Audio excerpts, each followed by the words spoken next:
fun, new challenges. Obviously the rivalry's fun. A lot of eyes on it, much as ever.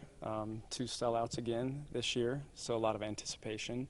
And two really good teams, going to have to be at our best. Somebody was saying on some website, 2 tickets around $1,000 to the game. That's not too bad. That's not too bad. No, that's cool. I mean, we've worked, both programs have worked hard for a long time, to get to this point where we're both top 10.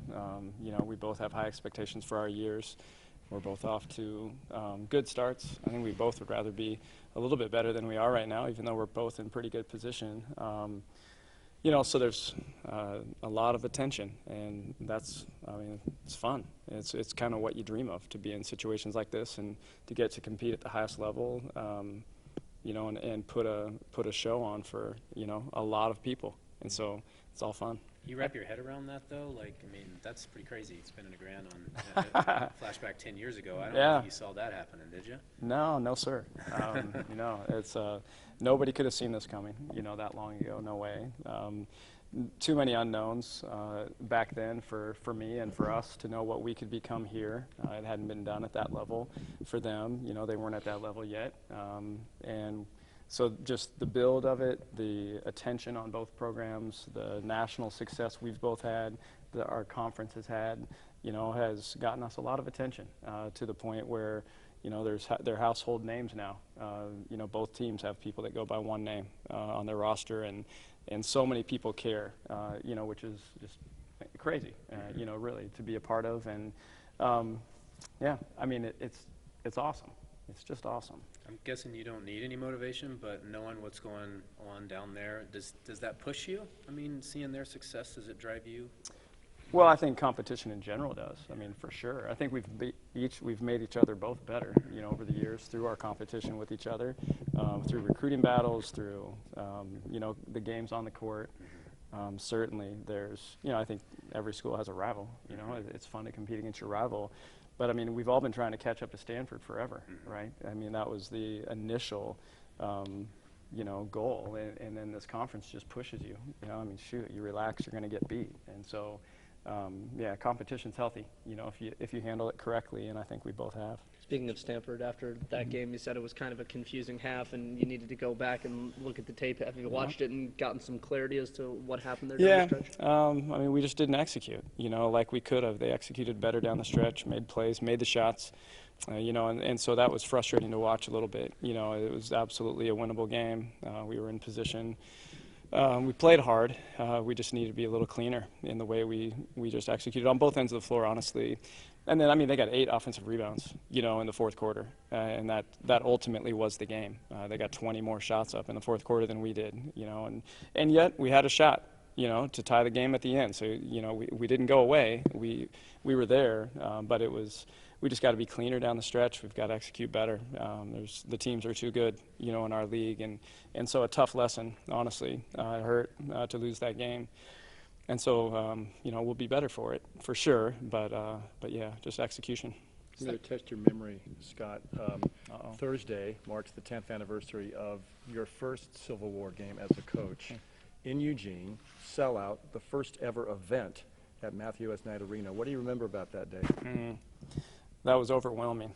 Just knowing, that was my first year at this level. And so to walk out, the most I'd ever coached in front of was 2,000 about. And so to know that, hey, we're opening a new arena, it's the showcase, that year for that arena. We're getting sold out 12, yikes, with our pieced together team that year. And I remember it just being an absolute blast. We played so hard, weren't quite good enough to win that one.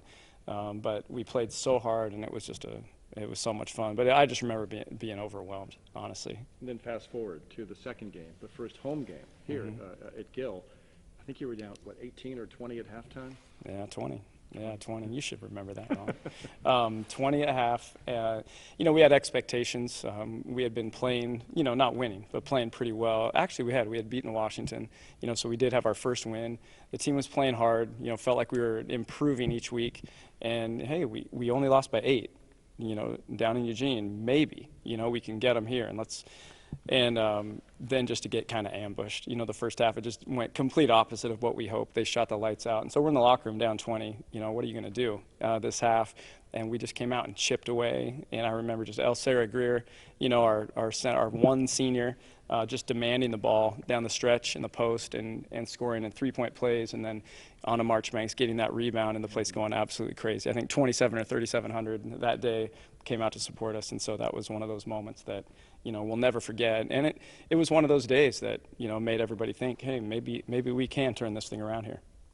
When you look at the three-point shooting of late, is it shot selection? Is it shooters just need to shoot their way out of a little bit of a slump, or what are you seeing? Isn't that a great question? I mean, that's basketball. You know, some minutes the basket's, you know, the size of the gym, and other times it looks really small. And you know, for us, I don't really know. I mean, there's not just an answer on that.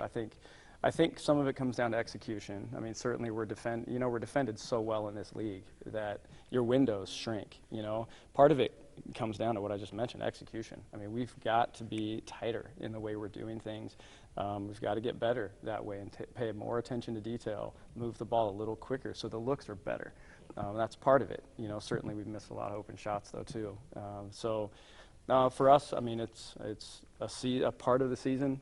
We haven't shot it well over the last 3 weeks or so, and we need to get out of it. You know, and so these guys need to remember who they are, you know, and what they're capable of, and you know, losing a couple games usually is pretty sobering and gets you back to the basics. You know, so I see us responding well to that. In those losses to Stanford and Arizona State, it seemed like Mick got frustrated there down the stretch in both situations. But do you think she's being officiated maybe a little bit differently? Because it seems like the physicality is what's been kind of knocking her off in at least both of those games. I mean, I can't really speak to that, right? They don't let us. And so, yeah, so my encouragement to her is you just play through it. You know, you got to be above whatever's going on, and that's what we're coaching her in. And then for us as coaches to put her in position to be successful, to where we're avoiding some of those things that people are, I mean, seemingly taking advantage of, you know. So, yeah, keep a cool head through it and just keep battling, you know, and I know she will. Do you get the sense that she's been kind of frustrated by this last 3-4 game stretch? It's been hard.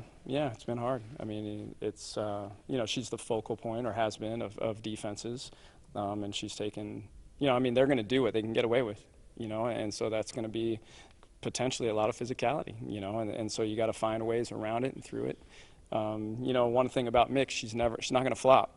You know, I mean, it's some people in this conference have taken flopping to an art level, and our official, you know, I mean, they get away with it because it's rewarded, and Mick just won't. You know, she's not going to take a dive. She's not going to throw her head back. She's not going to, you know, flail as if, you know, somebody punched her if she wasn't touched at all, like happens all too often in our league.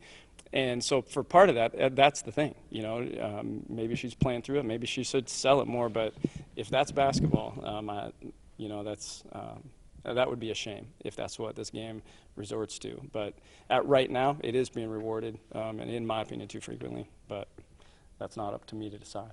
Nick asked about the three-point shooting. I think you guys had some scoreless droughts of 4 minutes or so several times this year. Is it kind of a similar situation, just execution and maybe working for a better shot? Yeah, I mean, I agree. I mean, that's the, you know, we didn't have close games in the preseason. You know, I think our closest was 10 or 12. I can't remember. You know, now you're getting into possession by possession games where it's tied. I mean, we've been in three of them now, where we have gotten into droughts like that, where, you know, we've lacked the discipline necessary to execute and just to keep it on people. And, you know, great teams do that. And so to be great, that's what we have to do. We have to clean that up.